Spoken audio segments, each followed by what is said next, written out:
How can you trust God when He lets bad things happen? This is a pretty famous question, and here's my attempt to answer just that. One of the main ways to do this, to trust God, in my opinion, is to get to know God personally and see how He has acted in the past. You can see in some of the people in the Bible two main things of relevance to this discussion. The people in question here are David, Joseph, and Job. The two main things of relevance are, firstly, that God is willing for those He loves to go through a period of suffering, and secondly, that God will work all things for good for those that love Him and are the called according to His purpose. Romans chapter 8, verse 28. David went through a period of time where he was being chased by Saul. David, in his fear, was forced to even live in a cave. Joseph, who was sold into slavery by his own brothers and then was sent to prison for a crime he didn't commit. Job, who God said was the most righteous person on earth during his time, Job chapter 1 verse 8, who had all of his children killed, seems to have had all of his wealth and possessions taken, and was left a sickly man who seemed to live on the street, mocked by passerbys. All three of these people were eventually relieved of their sufferings and were placed in a position that was even better than the position in life that they held before their suffering. While God does not promise that all people that suffer will be raised to positions of earthly power and wealth, I am not an advocate of the prosperity gospel at all.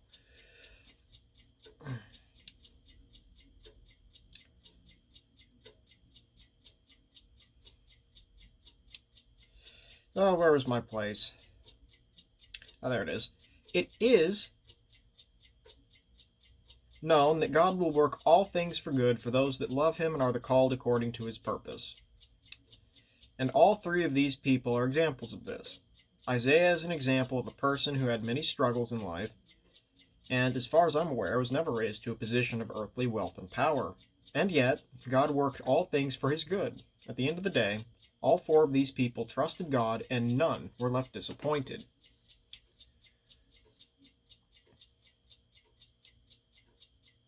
Then there are the questions of why bad things in general seem to happen for no good reason, and how can we trust a God who allows these things to happen?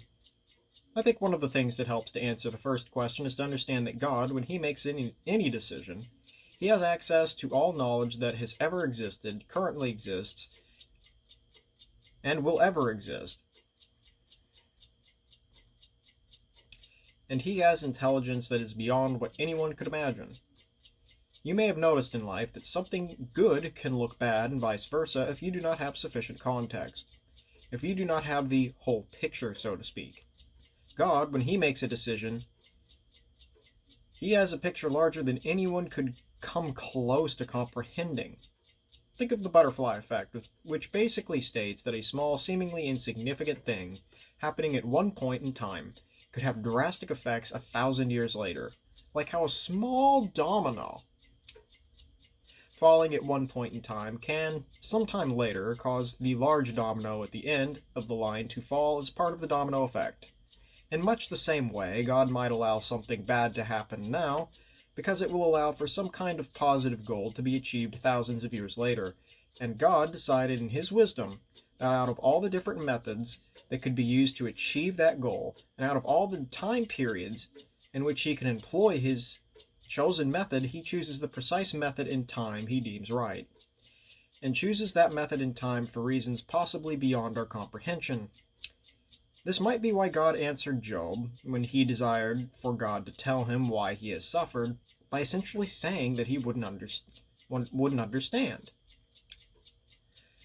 Of course, there could be a completely different reason for some of the things that God does or allows to have happen, because, as it is written, "For as the heavens are higher than the earth, so are my ways higher than your ways, and my thoughts than your thoughts." Isaiah chapter 55, verse 9, King James Version. Who can understand God so as to instruct Him? Of course, not being able to understand why God makes the decisions He does doesn't alone mean that He is to be trusted. In order to trust Him, we must know that He is good. I believe that the best, if not only way to know that God is good is to get to know Him for yourself, right? If you want to know how good someone is, get to know them really well.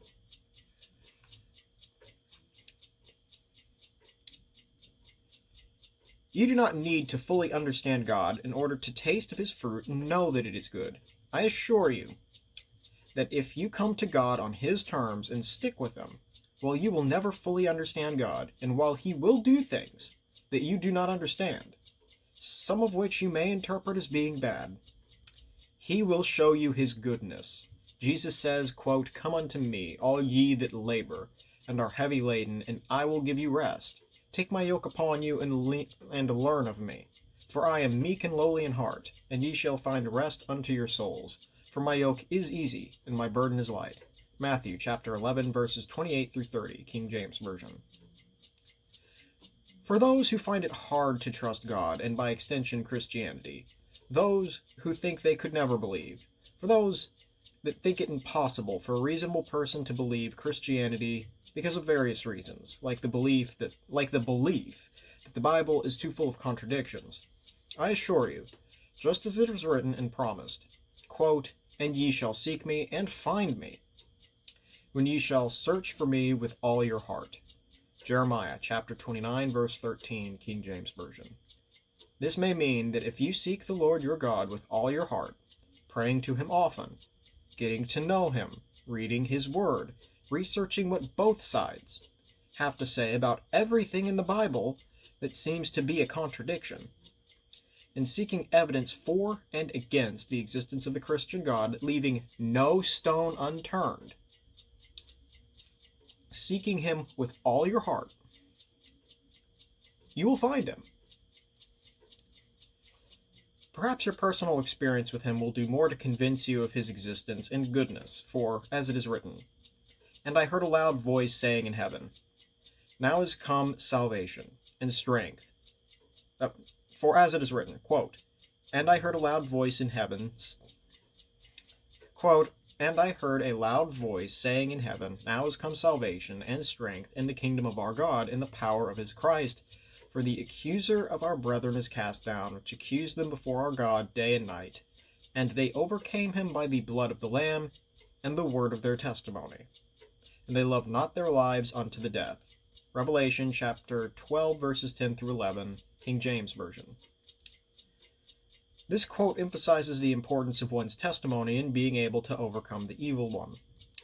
Notice how it does not say that being able to answer every question that has ever been posed against Christianity or against religion in general plays the most important part in overcoming the evil one. After all, I believe there will always be some questions that will be left unanswered, for, as it is written, quote, "The secret things belong unto the Lord our God, but those things which are revealed belong unto us and to our children forever, that we may do all the words of this law." Deuteronomy chapter 29, verse 29, King James Version. While much of the Old Testament law has passed away, I am still of the belief that the secret things of God still belong only to Him. If some things are to remain hidden, it stands to reason that there may be some questions simply left unanswered. If any of this has been good for you, may God get all the glory. God bless.